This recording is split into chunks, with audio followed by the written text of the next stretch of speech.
Hi guys, my name is Abdurrahman Galal, and in this short video, I will be, explaining the basic terms that we use in cybersecurity. So let's start from the term called threats. So the first thing first, we have to know what is threat. We all know that threat is a potential danger that can, harm you at any time. So when we are talking about cybersecurity, we are saying that it can harm your computer system, network, or your personal information. So these are the three things that we have to make sure that have different types of threats. Well, threats exist all around us in the digital world, just like they do in real life. So they are, the who or what that might try to cause harm.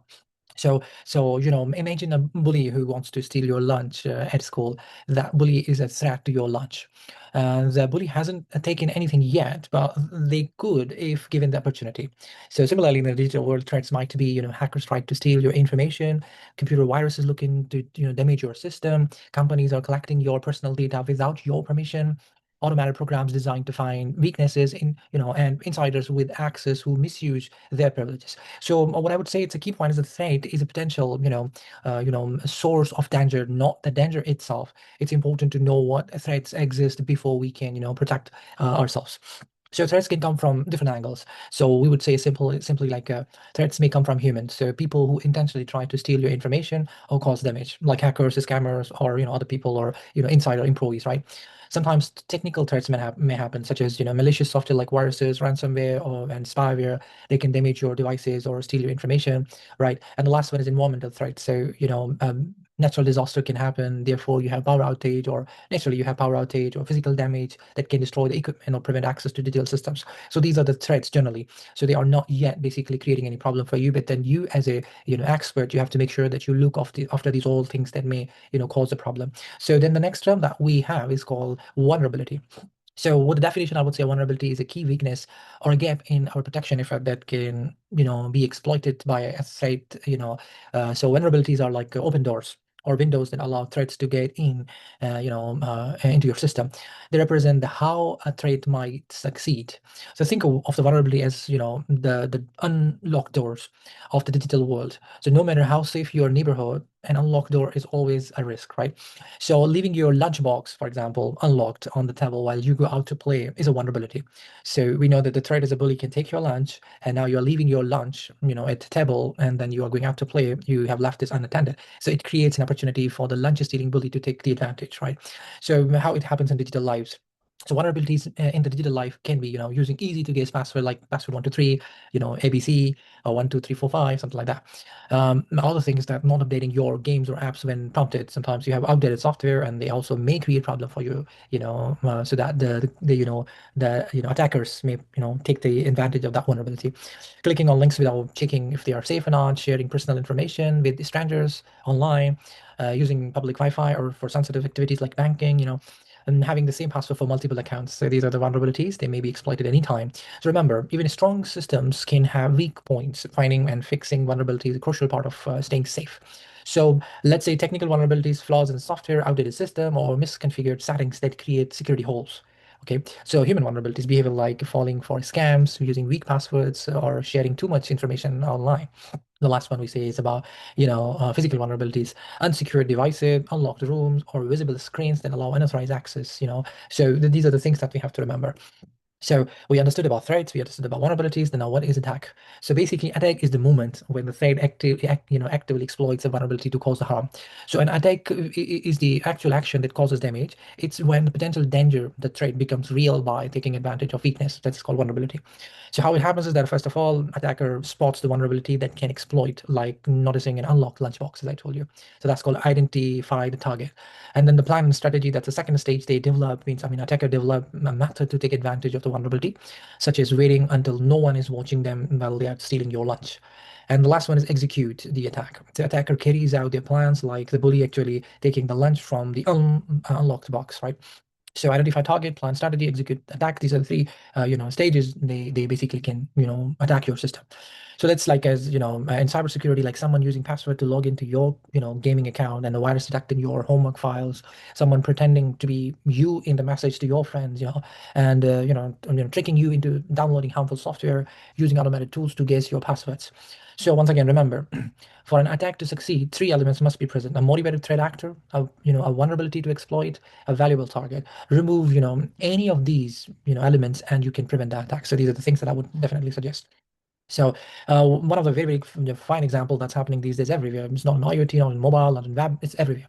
That's called phishing one. So the first thing first, that then that a cyber criminal who wants to steal your personal information or account details, like a wolf in sheep's clothing. They try to change themselves. They try to come up in a different way. So they pretend to be someone you trust, perhaps your teacher, a friend, or familiar, family or company.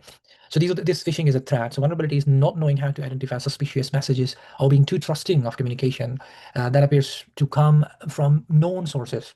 This is similar to not being able to tell when someone is wearing a disguise or when someone is lying to you, right? So what's the attack? So the cyber criminal sends a message that looks like it's from your teacher asking for your school account password to update the grades. So this is called a phishing attack, right? So if you provide your password, they can access your account, steal information, or even pretend to be you with somebody else, right? So how can we protect that? Be suspicious, check your sources, and verify separately, right? So phishing attacks are, extremely common and increasingly sophisticated. According to the FBI, phishing was the most common type of cybercrime in 2022. So with the victims losing over, $52 million in the United States alone, just imagine that. So there's another kind of a threat that I would say is called, ransomware. So first thing, like ransomware is a type of malicious software that locks your files and demands payment to unlock, like kidnapping, digital kidnapping for your information, right? Of your information. So a hacker who creates a and distributes ransomware to make money by holding your file as a hostage, right? They're like a villain who puts a giant lock on your toy box or won't give you the key unless you give them your pocket money, something like that. So vulnerabilities. So that's a threat. Like ransomware can happen. So what's the threat? Not keeping your computer software updated. It's one of the things. With if you keep your at least make sure that the latest security patches are there. Or sometimes you click on unsafe links and attachments. This also can cause something being downloaded behind the scene, which can leave the problems later on. And this is like leaving your house door unlocked or opening the door for strangers or to strangers. So that may can be a vulnerability. So attackers, the hacker tricks you into downloading ransomware, perhaps through a game or app that looks fun but contains hidden malicious code. So once installed, the ransomware basically locks your files and displays a message demanding payment using digital currency to unlock them. So sometimes it may take time for them to come up and ask you for that. So one of the real examples, the one I wanted to discuss with you, is called WannaCry. In 2027, a ransomware attack called WannaCry affected computers in over 150 countries. It locked, important files in the hospitals, schools, and businesses. The attack spread so quickly, because many computers hadn't installed an important security updates. So this was one of the very, very big, example. Ransomware attacks have become increasingly common, targeting, not just large organizations, but individuals as well. The FBI estimates that the ransomware cost victims billions of dollars annually. So the best defense is prevention. Once your files are encrypted, recovery can be difficult or impossible without a backup, right? So yeah. Give me a second. Yeah. So what's threat modeling then? Then how we can actually, use this term. So the threat modeling is a structured approach to identify and address the potential security threats before they become actual. So you understand that we have threats, they may be exploited through vulnerability, attackers can attack you.